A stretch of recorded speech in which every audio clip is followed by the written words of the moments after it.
Eric Trump is the executive vice president of the Trump Organization, and he also happens to be the son of the 45th president of the United States, and who knows, maybe the 47th president of the United States as well. Eric, welcome back to Newsmax. How are you? Hey, Greg, it's great to be back on. Listen, it's been about 2 months. Do you miss, does he miss, and do you miss the life? I know it was chaotic, it was brutal at times, and the media, they were relentless against you guys. Sure. What about it do you miss, if anything? Well, listen, I've always said this, Greg, and I've told you this many times in person and frankly on the show, but listen, I think my father's life is substantially better outside of politics. It's a brutal job. You saw what the media did to him every single day. I mean, you saw, the press briefing rooms every single day. You'd see the way Jim Acosta would, shout at him and scream at him, literally all day long, no matter what he did. He could part the sea, he could cure cancer. No matter what he did, they would find fault in it. And, I think my father has probably a much better life outside of politics. At the same time, you see the joker that's in there right now. You see his policies, you see what they're doing to this country, and it's devastating. And honestly, it frankly hurts as a family who fought so much to better America. You see what this guy's doing with the border right now, and it's awful. I mean, look at the crisis that they have at the border. My father had that problem solved. He had built 500 miles of border wall. They were building, 7-10 miles a day. It was unbelievable how fast it was going up at the end after he got rid of all the nonsense, after he got rid of all the red tape, after he got all the funding. Look at what they're doing with, energy independence in this country. My father had gas down at $2.50. Right now it's $5.30, $5.40 a gallon. I mean, people's gas bills are going up by hundreds and hundreds of dollars a month. I mean, look what he's doing with taxes. He wants to reverse all my father's tax cuts, which is one of the reasons that the markets, went to highs never before seen in this country. And I could go on and on and on. Look at the lack of respect by Iran and throughout, frankly, the Middle East. The first thing that Biden did when he came in, I'm going to ease all the sanctions. I'm going to ease the sanctions. So you want to ease the sanctions on a country, Greg, that chants death to America, and that's exactly what Biden wants to do. And, these policies are a joke. And so I think my father's life is a lot better being outside of politics, not being, in that, bullseye every single day at the same time as a family who gave it all to fight for America, a country that we love. It's devastating to see what these jokers are doing in the Oval Office. It's just so counterproductive to a country that we all love so much. Well, a good chunk of this country, half of it, loves your father and your family. I mean, I've never seen it, a rally, thank you. Even for that was generally supportive of a candidate, we love you. Yeah. You never saw that at a Hillary Clinton rally, and it was spontaneous and it was beautiful. Look, I don't know if you're right, though, about Joe Biden doing all those things, because it looks like he's just along. I don't know if he knows where he is. This actually happened today. Yeah. He doesn't seem to know where he is, who he is, what he is, and who Kamala Harris is. Now, when President Harris and I took a virtual tour. It was right there. President Harris. Everybody kind of gasped.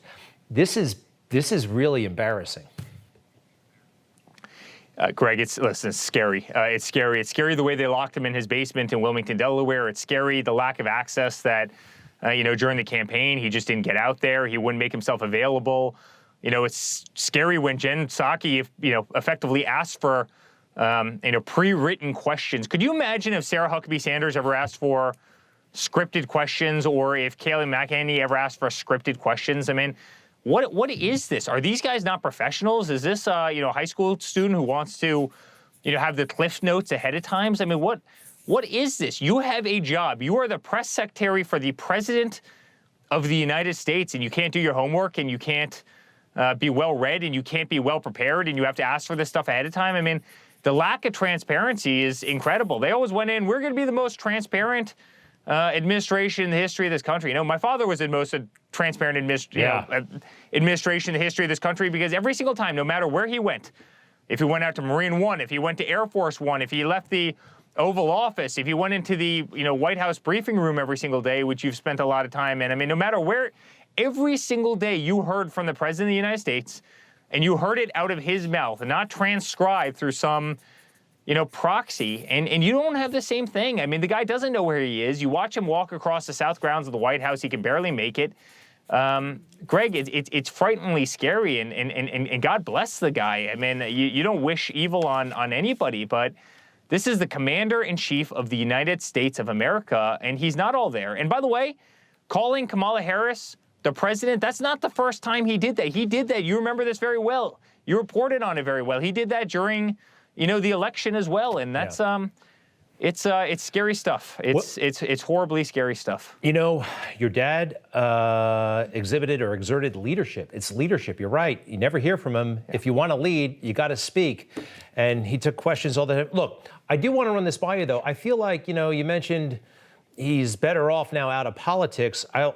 I think his stock is increasing right now. I know the system and the swamp are still working against him, but the American people, even those who didn't like him, they knew that he was working very hard, and they can take one look at Joe Biden and they know, he's not all there and he's not really working hard. At the very least, he doesn't seem to be putting in a lot of effort. I think his stock is going up. Am I crazy?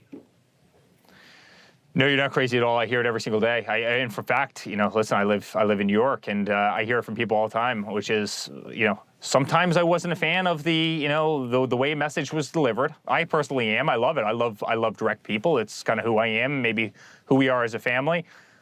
But man, was that man effective. I mean, everything he said he was going to do, he did.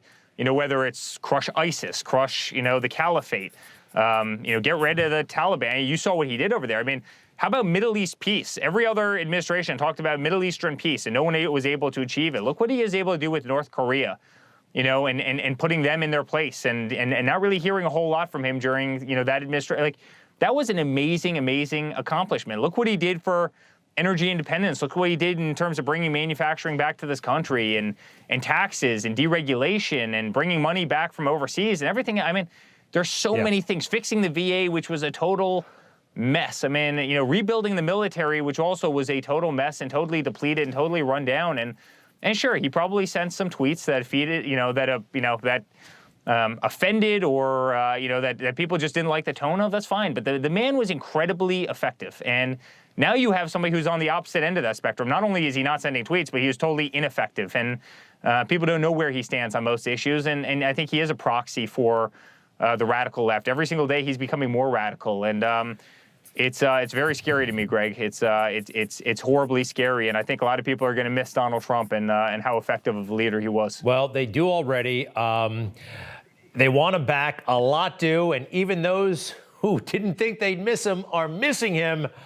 So I hope he comes back. Keep us informed. This is an opinion show. I'm allowed to say that. I want him back in a big way. Eric Trump, to be continued, sir. All the best to your dad and everybody at the Trump Organization, and to your family. You just watched Newsmax TV, America's fastest growing cable news channel, now in more than 70 million homes. You can get Newsmax TV on your cable system or check your cable guide. And if your system doesn't carry Newsmax, call them, tell them you want Newsmax TV, because we're real news for real people.